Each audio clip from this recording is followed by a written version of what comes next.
మసాలా వారి ఫిల్మ్ నగర్ కబుర్లోకి వెళ్ళిపోతే దర్శక ధీరుడు ఎస్ఎస్ రాజమౌళి గారి డాక్యుమెంటరీ గురించి మనం తెలుసుకోవాలి. తెలుగు సినిమాకి ప్రపంచానికి తెలియజేసినటువంటి మన డైరెక్టర్ ఎస్ఎస్ రాజమౌళి గారు, ఆయన గురించి ప్రముఖ ఓటీటీ వేదిక నెట్ఫ్లిక్స్ రూపొందించినటువంటి డాక్యుమెంటరీ మోడర్న్ మాస్టర్స్. రాజమౌళి గారు రాఘవ్ ఖన్నా దర్శకత్వాన్ని వహించినటువంటి ఈ ప్రాజెక్ట్ ఓటీటీ నెట్ఫ్లిక్స్లో రిలీజ్ అయిందనమాట. మరి ఎలా చూపించారు, ఎలా ఉంది అంటే కనుక దర్శక ధీరుడు రాజమౌళి గారిపై డాక్యుమెంటరీ కావడంతో మోడర్న్ మాస్టర్స్ ప్రేక్షకుల్లో కొంచెం ఆసక్తి నెలకొల్పిందని చెప్పాలి. ఇంటర్వ్యూ ఫార్మాట్లో ఈ ప్రముఖ దర్శకుడి వ్యక్తిగత జీవితం, ఆయన సినిమాల తెర వెనుక సంగతులు ఏవైతే ఉన్నాయో వాటిని తెలియజేసేటువంటి ప్రయత్నం రాఘవన్ కన్నా చేయడం జరిగింది.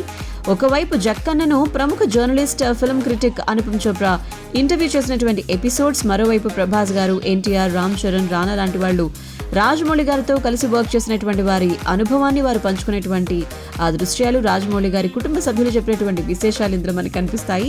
తన కుటుంబ నేపథ్యం, దర్శకుడిగా ప్రయాణం ఎలా ప్రారంభమైంది, సినిమాలకు ఫిల్మ్ బై ఎస్ఎస్ రాజమౌళి అనేటువంటి ట్యాగ్ లైన్ ఎందుకు పెట్టాల్సి వచ్చింది, కథాలోచనలు ఎలా వస్తూ ఉంటాయి, ఏ సినిమా ఎలా తెరకెక్కించారు, ఇలాంటి అన్ని విషయాన్ని ఆయన పంచుకున్నారు. అయితే వాటిలో చాలా అంశాలు తెలుగు సినీ ప్రేక్షకులకు తెలిసినవి. మగధీర గురించి, రామ్ చరణ్ స్టూడెంట్ నెంబర్ 1 గురించి, ఎన్టీఆర్ కొత్త సంగతులు చెప్పడం జరిగింది. ఇక బాహుబలి సినిమా అందులోని పాత్రల గురించి ఎక్కువగా ప్రస్తావించారు.